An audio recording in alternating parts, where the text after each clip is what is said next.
तेरा वचन मेरे पाँवों के लिए दीपक है और मेरे मार्ग का उजियाला है।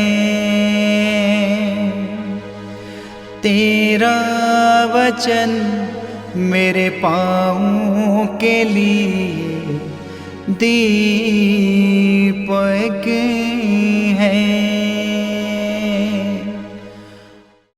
पहला पाठ नबी ईसाइयाह का ग्रंथ अध्याय 42 पद संख्या 1 से 4, 6 से 7 तक। ये मेरा सेवक है, मैं इसे संभालता हूँ, मैंने इसे चुना है, मैं इस पर अत्यंत प्रसन्न हूँ। मैंने इसे अपना आत्मा प्रदान किया है, जिससे ये राष्ट्रों में धार्मिकता का प्रचार करे। ये ना तो चिल्लाता और ना शोर मचाता है और ना बाजारों में कोई इसकी आवाज सुनता है। ये ना तो कुचला हुआ सरकंडा ही तोड़ता और ना धुआंती हुई बत्ती ही बुझाता है। ये ईमानदारी से धार्मिकता का प्रचार करता है। ये ना तो थकता और ना हिम्मत हारता है, जब तक ये पृथ्वी पर धार्मिकता की स्थापना ना करे, क्योंकि समस्त द्वीप उसकी शिक्षा की प्रतीक्षा करते हैं। मैं प्रभु ने दया कर तुमको बुलाया और तुम्हारा हाथ पकड़कर तुमको संभाला है। मैंने तुम्हारे द्वारा अपनी प्रजा को एक विधान दिया और तुम्हें राष्ट्रों की ज्योति बनाया है, जिससे तुम अंधों को दृष्टि दो, बंदियों को मुक्त करो और अंधकार में रहने वालों को ज्योति प्रदान करो। ये प्रभु की वाणी है। ईश्वर को धन्यवाद। भजन अनुवाक्य। प्रभु अपनी प्रजा को शांति की आशीष प्रदान करेगा। प्रभु अपनी प्रजा को शांति की आशीष प्रदान करेगा। हे स्वर्गदूतगण, प्रभु की महिमा का गीत गाओ, उसके सामर्थ्य का बखान करो, उसके महिमा में नाम की स्तुति करो, उसके पवित्र मंदिर में उसकी आराधना करो। अनुवाक्य। प्रभु अपनी प्रजा को शांति की आशीष प्रदान करेगा। प्रभु की वाणी जल पर, महासागर की लहरों पर गरजती है।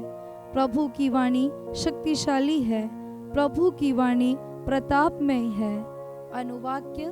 प्रभु अपनी प्रजा को शांति की आशीष प्रदान करेगा।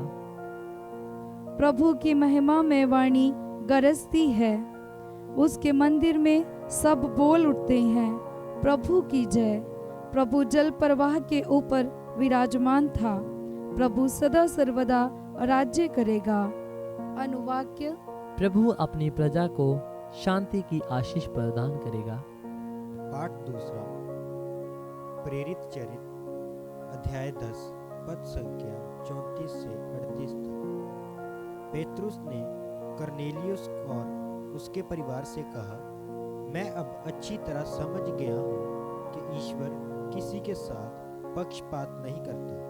मनुष्य किसी भी राष्ट्र का क्यों ना हो, यदि वह ईश्वर पर श्रद्धा रखकर धर्माचरण करता है तो वह ईश्वर का कृपा पात्र बन जाता है। ईश्वर ने इस्राएलियों को अपना संदेश भेजा और हमें यीशु मसीह के द्वारा, जो सब के प्रभु हैं, शांति का सुसमाचार सुनाया।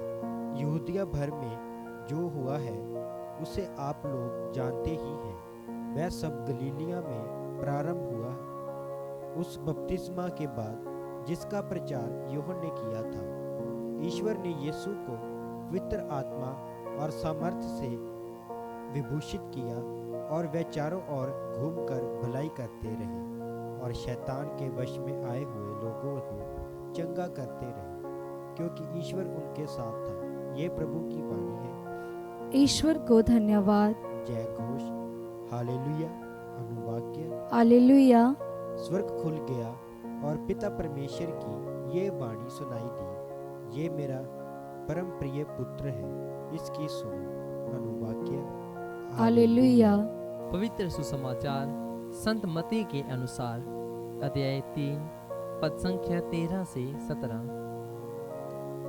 यीशु योहन से बपतिस्मा लेने के लिए गलीलिया से यरदन के तट पर पहुंचे। योहन ने यह कहकर उन्हें रोकना चाहा, मुझे तो आपसे बपतिस्मा लेने की जरूरत है और आप मेरे पास आते हैं। परंतु यीशु ने उसे उत्तर दिया, अभी ऐसा ही होने दीजिए। यह हमारे लिए उचित है कि हम इस तरह धर्म विधि पूरी करें। इस पर योहन ने यीशु की बात मान ली। बपतिस्मा के बाद यीशु तुरंत जल से बाहर निकले।